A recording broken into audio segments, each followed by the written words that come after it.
नमस्कार, मैं रीमा प्रसाद। इस वक्त की सबसे बड़ी जानकारी हम आप तक पहुंचाते हैं। लड़कियों की शादी की उम्र बढ़ाने पर सियासत रुकने का नाम नहीं ले रही है। उलेमा मुफ्ती असद कासमी ने विरोध दर्ज कराया। उन्होंने लड़कियों की शादी की उम्र 18 से बढ़ाकर 21 करना ठीक नहीं बताया है। असद कासमी ने तर्क दिया है कि जब लड़का लड़की बालिग हो जाए तो माँ बाप को उनकी शादी करा देनी चाहिए। हालांकि असद कासमी ने इसे अपनी निजी राय माना है। All India Muslim personal law board ने भी लड़कियों की शादी की उम्र 21 करने का विरोध किया है। तो शादी की उम्र 21 साल और उसके बाद विरोध का सिलसिला जारी है। और खासकर 18 साल में लड़कियों की शादी का मसला हो या 21 साल, इसको लेकर विरोध करने का अधिकार इन्हें किसने दिया है, ये सवाल सबसे ज्यादा अहम है। देवबंद के उलेमा मुफ्ती का ये बयान सामने आया। शादी की उम्र 21 साल ठीक नहीं माना है। आपको याद होगा वक्त वक्त पे हमने इसे तब्दीलियां की है और यही वजह है कि अब लड़कियों की शादी की उम्र 18 नहीं बल्कि 21 साल हो चुकी है। इसकी वजह भी बतलाई गई है कि जब लड़का और लड़की बालिग हो जाती हैं, नफसानी ख्वाहिशात हर इंसान के साथ में होती है। अगर वो गुनाहों के अंदर मुब्तला हो जाते हैं तो उसका गुनाह वालिदैन के सर होता है। तो मैं ये समझता हूँ, मेरी अपनी ज़ाती राय है कि 18 साल की उम्र मुनासिब थी। 21 साल की उम्र ज़्यादा लंबा वक्त हो जाता है, तो जो है 18 साल की उम्र मुनासिब थी। बाकी है कि सरकार का फैसला है। सरकार जो करना चाहती है, जो करती है, वो करती चली आई है। इसके बारे में हम कुछ नहीं कर सकते। और हमारे सहयोगी अरुण कुमार सिंह इस वक्त हमारे साथ जुड़े हैं। अरुण, मुझे आपसे ये समझना है कि इस मामले को लेकर मुस्लिम पर्सनल लॉ बोर्ड आखिर क्यों इतनी ज्यादा बातें कर रहा है, क्योंकि ये कानून है और ये लोग शरीयत को मानते हैं। तो जो लोग ऑलरेडी शरीयत को मानने वाले लोग हैं, उनको इससे आपत्ति क्या है? क्या इसमें सियासत ढूंढने की कोशिश हो रही है, क्योंकि धर्म का एंगल बिल्कुल इसमें नहीं है? देखिए, आप एकदम सही कह रहे हैं। ये सारे धर्मों के लिए लागू होता है कि महिलाओं की उम्र शादी के लिए 18 से बढ़ाकर 21 कर दी जाए। ये पहली बार नहीं है जब महिलाओं की शादी की उम्र बढ़ाई गई है, लड़कियों की शादी की उम्र बढ़ाई गई है। शारदा एक्ट में संशोधन करके 1929 में भी 15 साल तब थी शादी की उम्र, उसको 18 किया गया था। अब 18 से 21 किया गया है। जो विरोध है ज्यादातर वो चुनावी विरोध है और ज्यादातर वो तर्कहीन विरोध है, क्योंकि ये कहना समाजवादी पार्टी के सांसद एसटी हसन कहते हैं कि लड़कियों में प्रजनन की क्षमता जो होती है वो 15-13 साल से ही शुरू हो जाती है और 30 साल बाद वो खत्म हो जाती है। वैज्ञानिक तर्क और वैज्ञानिक आधार पर ये बात सच नहीं है और इसलिए जो विरोध है वो कहीं ना कहीं राजनीति से ज्यादा प्रेरित है। चुनाव सामने उत्तर प्रदेश का, हर फैसले में, हर कानून में, हर घोषणा में हिंदू मुस्लिम एंगल ढूंढने की कोशिश राजनेताओं की और कई पॉलिटिकल पार्टियों की होती है। तो समाजवादी पार्टी सबसे ज्यादा मुखर है। अब देखना ये होगा कि अखिलेश यादव जो समाजवादी पार्टी के मुखिया हैं और एक प्रोग्रेसिव पार्टी बनाने की कोशिश कर रहे हैं, वो इस पर क्या कदम उठाते हैं। लेकिन मुस्लिम उलेमा या धर्मगुरु जो बातें कह रहे हैं, वैज्ञानिकों की और डॉक्टरों की राय उससे एकदम इतर है, अलहदा है। अरुण, मैं एक बार फिर से आपका रुख करूंगी। बड़ी बातें हम अपने दर्शकों को लगातार बता रहे हैं कि लड़कियों की उम्र बढ़ाने के फैसले का कांग्रेस पार्टी ने भी विरोध किया है। कांग्रेस नेता राष्ट्रीय दलवी ने इसे तानाशाही फैसला माना है। तो वहीं राजस्थान के मंत्री शांति धारीवाल ने भी सरकार के फैसले को गलत बताया। हालांकि बीजेपी नेता शहजाद पूनावाला ने यह दावा किया कि सरकार ने यह फैसला सोच समझ कर लिया है। भारत सरकार को चाहिए था कि इस फैसले से पहले तमाम राजनीतिक दलों से, धार्मिक नेताओं से, रिलीजियस लीडर से मशवरा करना चाहिए था। लेकिन ये तो तानाशाह की सरकार है जो किसानों के फैसले बगैर उनके मर्जी के करता है, कश्मीर के फैसले बगैर कश्मीर के लोगों के मर्जी के करता है। छोटा राज्य हो चाहे बड़ा राज्य हो, 18 साल की उम्र में लड़की जो है वो आराम से जाती है, कोई दिक्कत नहीं है। लेकिन मोटे तौर पर मैं व्यक्तिगत तौर पर कहता हूँ कि ये गलत है। व्यक्तिगत तौर पर ये मेरी राय है, पार्टी की राय नहीं है। ये देश संविधान से चलेगा, ना कि शरिया से। और इसीलिए कुछ लोग, कुछ राजनीतिक दल और कुछ धार्मिक संगठन जिनकी समाज की परिकल्पना 1300 साल पुरानी दक्यानुसी है, आज वही लोग फिर से एक बार इस ऐतिहासिक कदम का, मतलब 18 से 21 साल शादी की उम्र लड़कियों के लिए करने का विरोध कर रहे हैं। जबकि ये कदम महिलाओं के लिए बहुत ज़्यादा ज़रूरी है ताकि उनकी शिक्षा, उनकी सेहत पर इसका अच्छा प्रभाव पड़ सके। तो इस मामले को लेकर सियासी बातें क्या हो रही है, अलग अलग पार्टियों की राय क्या है, ये हम आपको बयान के जरिए सुनवा रहे हैं, बता रहे हैं। लेकिन इन सब के बीच अगर शादी की उम्र 21 साल हुई है तो इसमें खुश होने की जरूरत है और ये फैसला वैसे भी उस लड़की पर ही छोड़ देना चाहिए। एक कानून में ये प्रावधान, ये बहुत खुशी की बात है कि 18 से अब मौजूदा वक्त के हालात को, माहौल को देखते हुए 21 साल कर दी गई है। लेकिन क्या किसी ने उससे भी पूछा है उसकी राय? ये बहुत जरूरी है। लेकिन इस बीच जो लोग जनसंख्या पे बोल रहे थे, जो लोग 3 तलाक पे बोल रहे थे, वही लोग अब आ चुके हैं फिर से मैदान में। और किस पे बोल रहे हैं? वो लड़कियों की शादी की उम्र और तारीख तय करने चले हैं। लेकिन सबसे बड़ी बात यह है कि ये देश वाकई संविधान और कानून से ही चलेगा, ना कि इस तरीके से तानाशाही फैसले से। जो लोग इसको गलत करार दे रहे हैं, कम से कम उन्हें जान लेना चाहिए कि मेडिकली डॉक्टर्स क्या कहते हैं। जो प्रजनन जैसे शब्द का इस्तेमाल कर रहे हैं, उन्हें एक बार डॉक्टर्स की राय भी ले लेनी चाहिए कि लड़कियों को लेकर डॉक्टर्स की हिदायत क्या है, उम्र को लेकर, शादी को लेकर और बच्चे को लेकर। तो ये बड़ी बातें हम लगातार आपको बता रहे हैं। लड़कियों की शादी की उम्र पर घमासान आखिर क्यों मचा हुआ है, ये सबसे महत्वपूर्ण सवाल।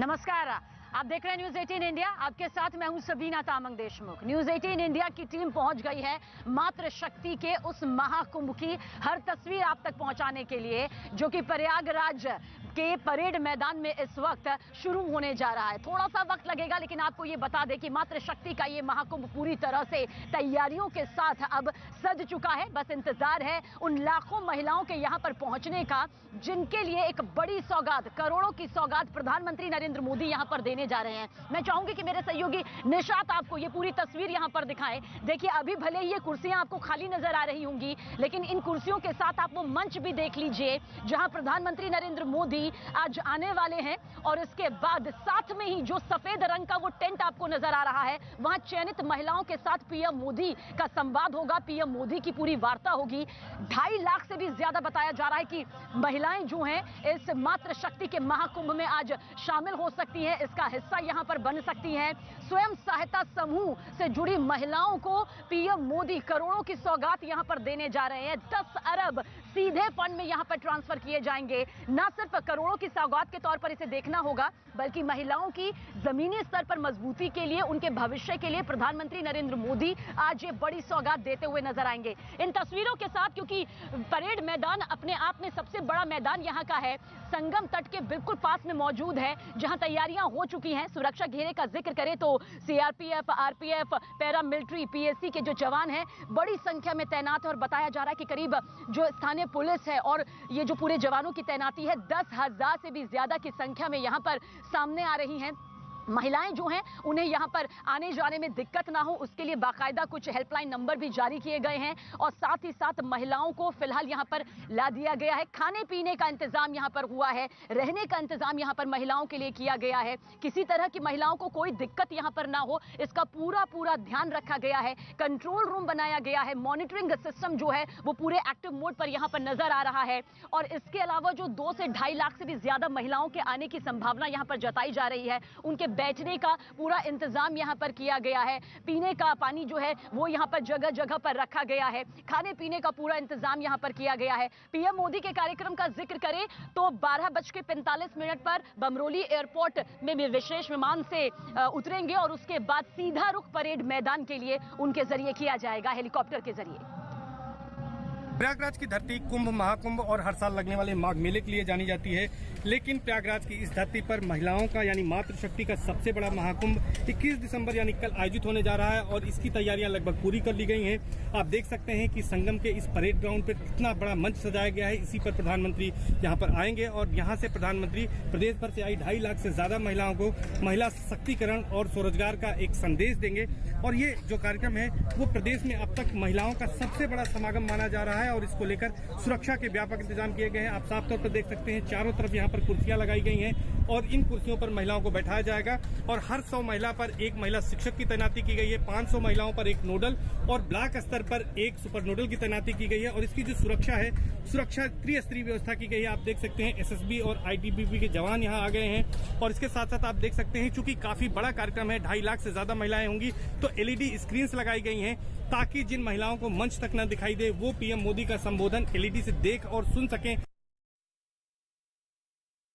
संगम की जिस धरती पर कुंभ, महाकुंभ और हर साल माघ मेला लगता है, उसी धरती पर पीएम नरेंद्र मोदी यहां पर महिलाओं के महाकुंभ का आयोजन कर रहे हैं। प्रधानमंत्री नरेंद्र मोदी इसी परेड मैदान पर आएंगे और यहां पर 2.5 लाख से ज्यादा प्रदेश भर से आने वाली महिलाओं को संबोधित करेंगे। इसके लिए यहां पर विशाल पंडाल बनाया गया है, महिलाओं को बैठने की व्यवस्था की गई, आप साफ तौर पर देख सकते हैं। और प्रदेश भर से आने वाली महिलाओं के स्वागत के लिए जगह जगह पर द्वार बनाए गए हैं और प्रधानमंत्री के इस कार्यक्रम को लेकर सीएम योगी जब शनिवार को यहां पर तैयारियों का जायजा लेने पहुंचे थे तो उन्होंने अधिकारियों को ये निर्देश दिया था कि महिलाओं को लेकर एक अच्छा संदेश जाए, इसलिए जगह जगह पर द्वार बनाया जाए और उन द्वारों को महिलाओं के नाम पर बनाया जाए और खास तौर पर देश की आज़ादी की लड़ाई में भाग लेने वाली जो वीरांगनाएं थी उनके नाम पर बनाया जाए। तो लाल सड़क पर ये आप देख सकते हैं कि किस तरह से यहाँ पर द्वार बनाया गया है, जो कि महारानी लक्ष्मीबाई के नाम से ये द्वार बनाया गया है और इसके साथ ही साथ यहाँ पर तमाम होर्डिंग लगाई गई हैं जो महिलाओं को समर्पित है, क्योंकि इसमें महिलाओं को प्रधानमंत्री नरेंद्र मोदी स्वरोजगार और स्वावलंबन को लेकर एक बड़ा संदेश देने वाले हैं। और साथ ही साथ 2022 में चूंकि यूपी का विधानसभा चुनाव भी है,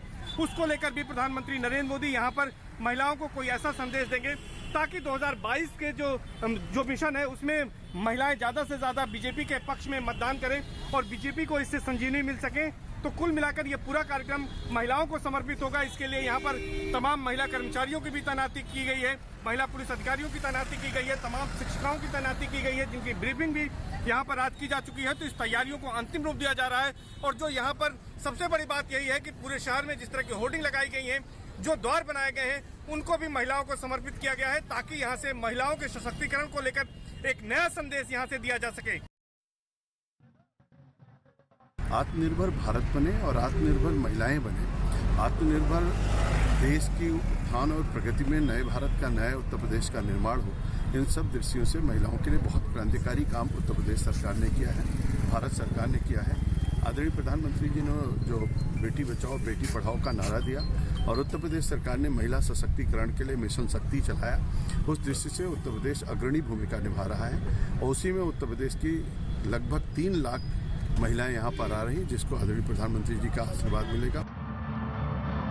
प्रधानमंत्री नरेंद्र मोदी इस बात को बखूबी जानते हैं कि महिला सशक्तिकरण देश की तरक्की और विकास में अपनी कितनी महत्वपूर्ण भूमिका निभाती रही है और निभा सकती है। आर्थिक सामाजिक तौर पर मजबूत करना उनका मकसद है आज के इस विशाल जनसभा के जरिए। क्या कुछ उन्होंने इस पूरे कार्यक्रम को लेकर ट्वीट किया, अपनी बात कही, वो आप तक यहाँ पर पहुंचाते हैं। पीएम मोदी ने ट्वीट करते हुए लिखा है कि 21 दिसंबर की दोपहर में मैं प्रयागराज में एक दिलचस्प कार्यक्रम में हिस्सा लूंगा जो महिला सशक्तिकरण, विशेष रूप से वित्तीय सशक्तिकरण और कौशल विकास पर केंद्रित है।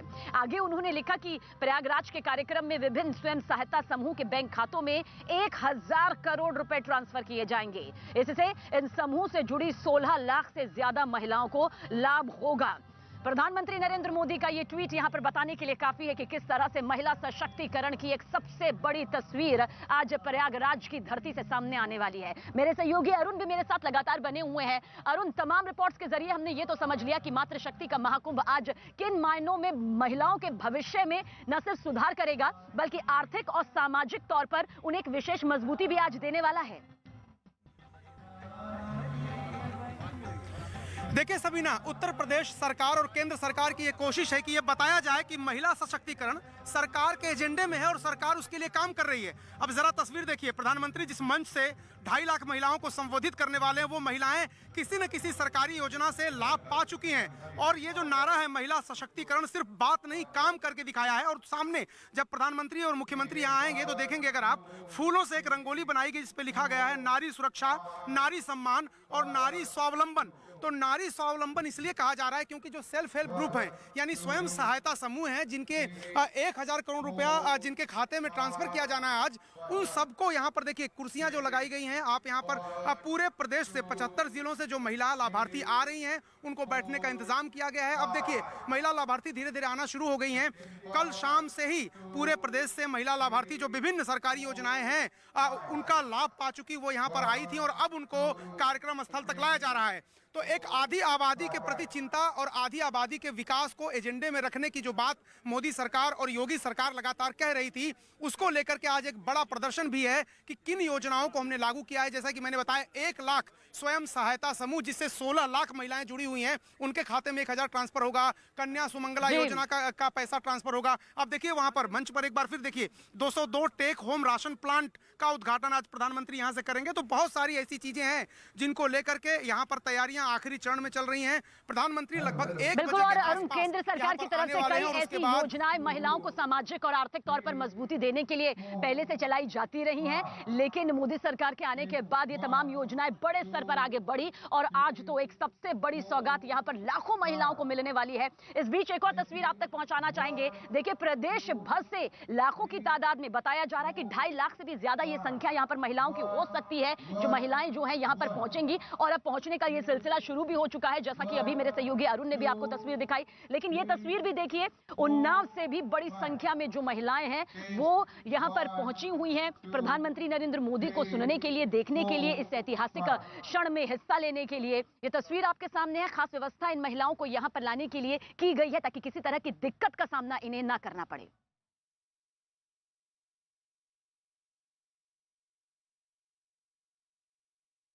5 राज्य 600